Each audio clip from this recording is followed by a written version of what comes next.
Hey folks, this is Erin from St. George's Episcopal Church, and I wanted to continue reading to you James and the Giant Peach by Roald Dahl.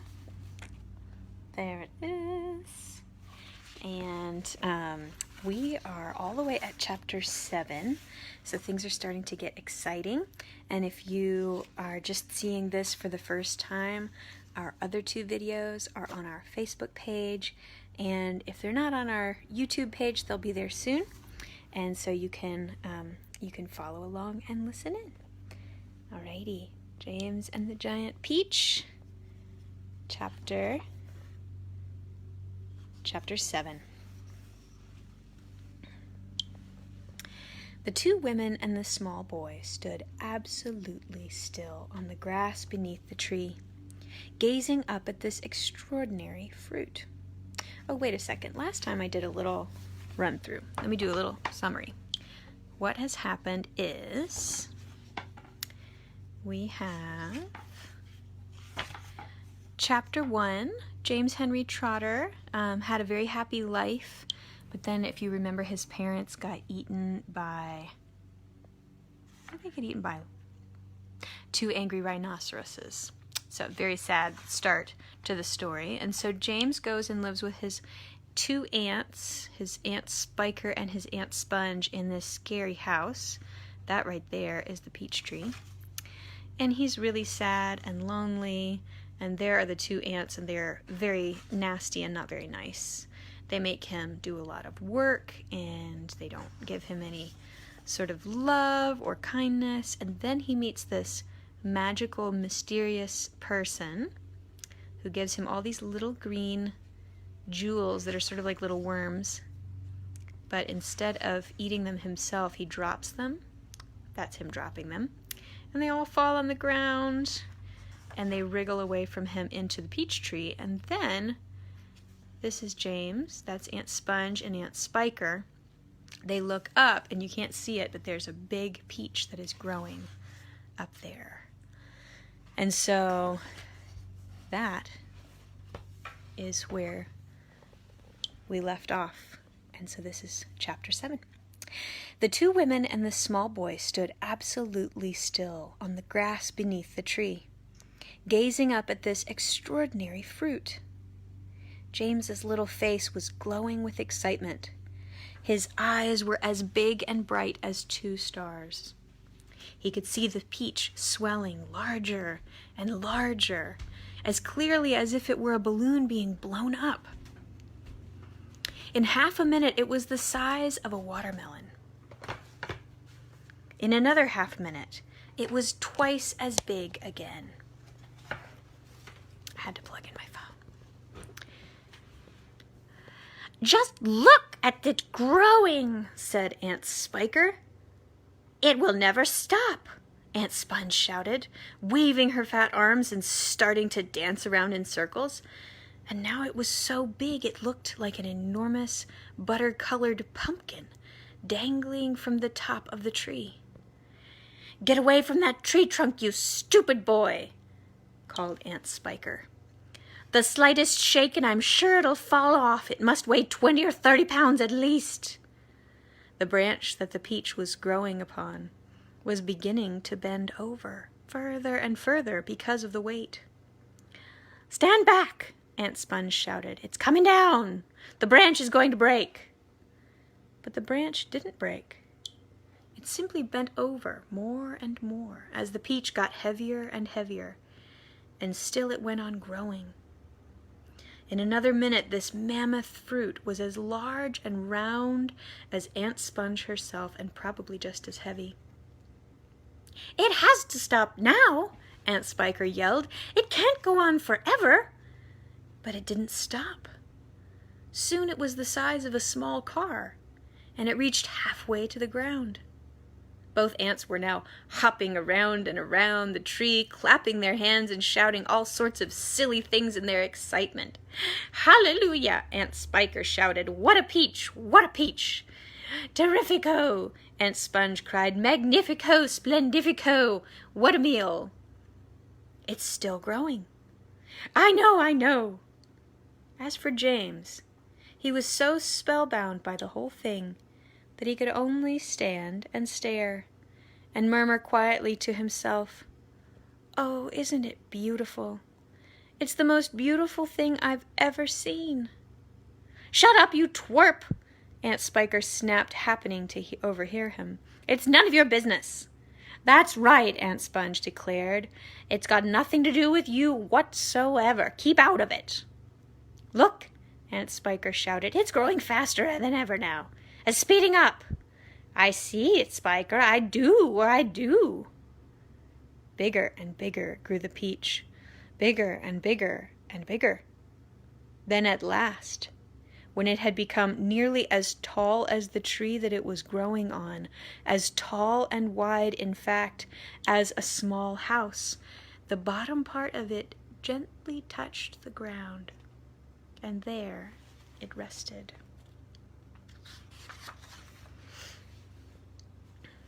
Now we get to see it growing. That's it growing.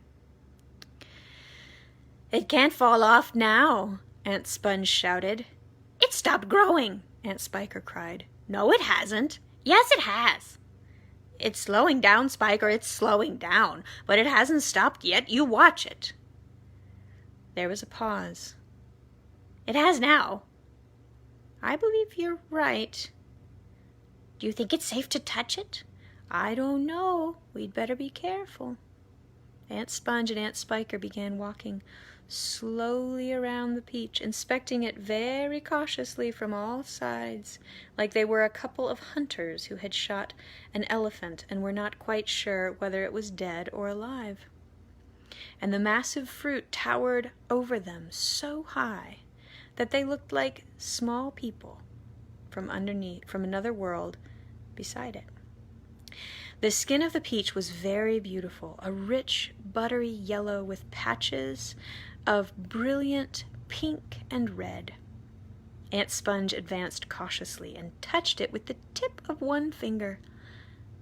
"It's ripe," she cried. "It's ripe! Just perfect! Now, see here, Spiker, why don't we go and get us a shovel right away and dig out a big chunk of it for you and me to eat?" "No," Aunt Spiker said. "Not yet." "Why ever not?" "Because I say so." "But I can't wait to eat some," Aunt Sponge cried out. She was watering at the mouth now, and a thin trickle of spit was running down one side of her chin.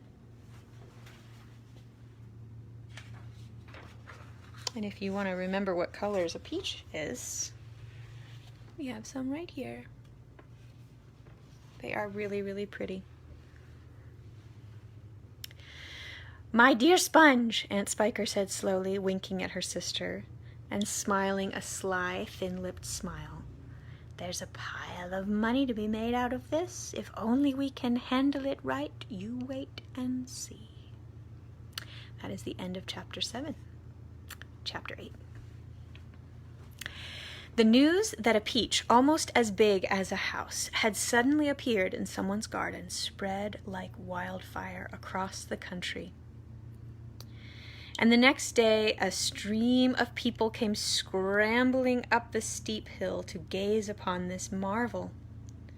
Quickly Aunt Sponge and Aunt Spiker called in carpenters and had a strong fence built around the peach to save it from the crowd, and at the same time these two crafty women stationed themselves, right there they are, at the front gate with a large bunch of tickets and started charging for everyone coming up. Roll up, Aunt Spiker yelled. "Only 1 shilling to see the giant peach." "Half price for children under 6 weeks old," Aunt Sponge shouted. "One at a time, please. Don't push. You're all going to get in. Hey, you, come back here. You haven't paid." By lunchtime, the whole place was a seething mass of men, women, and children, all pushing and shoving to get a glimpse of the miraculous fruit. Helicopters. They're the helicopters. Helicopters. Turn the page. were flying like wasps all over the hill, and out of them poured swarms of newspaper reporters, camera people, and people from the television companies. "It'll cost you double to bring in a camera," Aunt Spiker shouted. All right, they answered. "We don't care." And the money came rolling into the pockets of the two greedy ants. But while all this excitement was going on outside, poor James was forced to stay locked in his bedroom, peeping through the bars of his windows at the crowds of people. "The disgusting little brute will only get in everyone's way if we let him wander about," Aunt Spiker had said early that morning. "Oh, please," he begged. "I haven't met any other children for years and years, and there are going to be lots of them down there for me to play with. And perhaps I could help you with the tickets." "Cut it out," Aunt Sponge snapped. "Your Aunt Spiker and I are about to become millionaires, and the last thing we want is the likes of you messing things up and getting in the way." Later that evening, when the evening of the first day had come, and the people had all gone home, the aunts unlocked James's door and ordered him to go outside, and to pick up all the banana skins and orange peel and bits of paper that the crowd had left behind. "Could I please have something to eat first?" he asked. "I haven't had a thing all day." "No!" they shouted and kicked him out the door. "We're too busy to make food. We're counting our money." "But it's dark," cried James. "Get out!" they yelled, "and stay out until you've cleaned up all the mess." The door slammed, and the key turned in the lock. End of chapter 8. I'm going to turn on this light. There we go. All right, let's just read chapter 9. Chapter 9. Hungry and trembling, James stood out in the open, wondering what to do. The night was all around him now, and high overhead, a wild white moon was riding in the sky. There was not a sound, not a movement, anywhere. Most people, especially small children, are often quite scared of being outdoors, alone in the moonlight. Everything is so deadly quiet, and the shadows are so long and black, and they keep turning into strange shapes that seem to move as you look at them, and the slightest little snap of a twig makes you jump. James felt exactly like that now. He stared straight ahead with large, frightened eyes, hardly daring to breathe. Not far away in the middle of the garden, he could see the giant peach, towering over everything else. Surely it was even bigger tonight than it ever had been before. And what a dazzling sight it was! The moonlight was shining and glinting on its great curving sides, turning them to crystal and silver. It looked like a tremendous silver ball lying there in the grass, silent and mysterious and wonderful. You see how big the peach is? That's the peach. And how little James is. There he is. And then all at once, little shivers of excitement started running over the skin on James's back. Something else, he told to himself, something stranger than ever this time, is about to happen to me again soon. He was sure of it. He could feel it coming. He looked around, wondering what on earth it was going to be. The garden lay soft and silver in the moonlight. The grass was wet with dew, and a million dewdrops were sparkling and twinkling like diamonds around his feet. And now suddenly the whole place, the whole garden, seemed to be alive with magic. Almost without knowing what he was doing, as though drawn by some powerful magnet, James Henry Trotter started walking slowly toward the giant peach. He climbed over the fence that surrounded it and stood directly beneath it, staring up at its great, bulging sides. He put out a hand and touched it gently with the tip of one finger. It felt warm and soft and slightly furry, like the skin of a baby mouse. He moved a step closer and rubbed his cheek gently against the soft skin.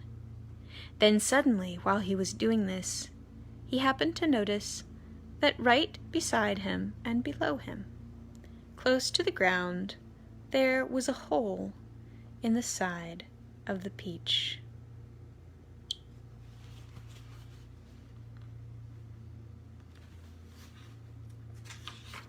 End of chapter 9. Chapter 10.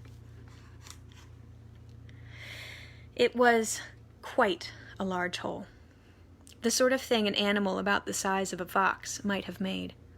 James knelt down in front of it and poked his head and shoulders inside.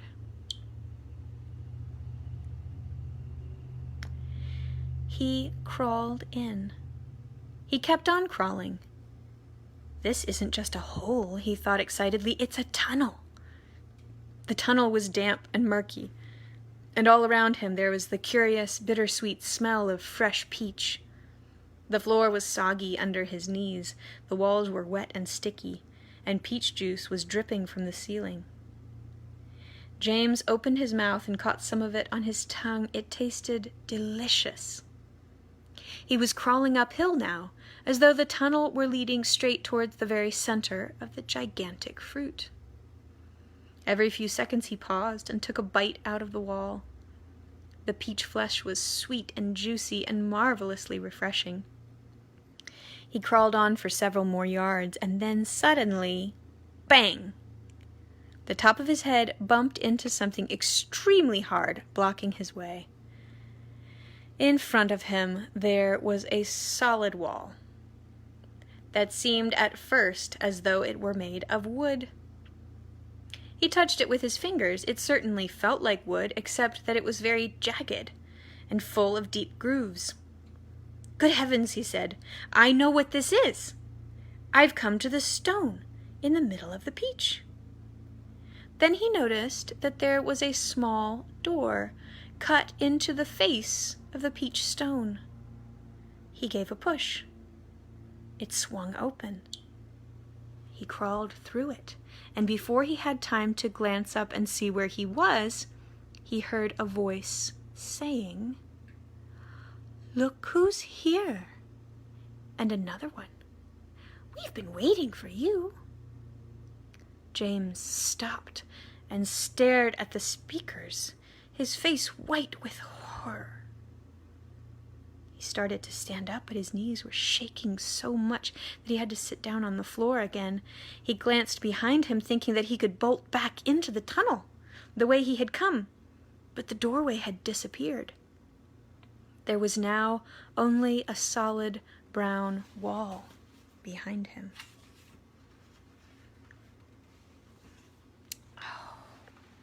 End of chapter 10. I don't know if we should read chapter 11. I think we'll have to save chapter 11 for next time, but I will show you the picture.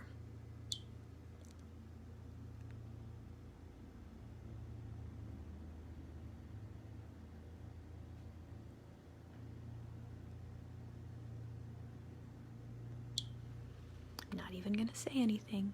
See you next time for chapter 11. I hope you guys have a wonderful week, and I hope you feel very grateful and very blessed, and that you find lots and lots of moments of joy today. And if you are feeling like you miss your friends, you can just think about how little James Henry Trotter felt when he was all alone and knew that all those children were out buying tickets to see the peach, and that they would all be potential playmates for him, but that he had to stay inside. His story, like I said last time, gets happier and happier. So I hope your story gets happier and happier, and your whole life is wonderfully happy. All right, I'll see you next time. Bye. Blessings.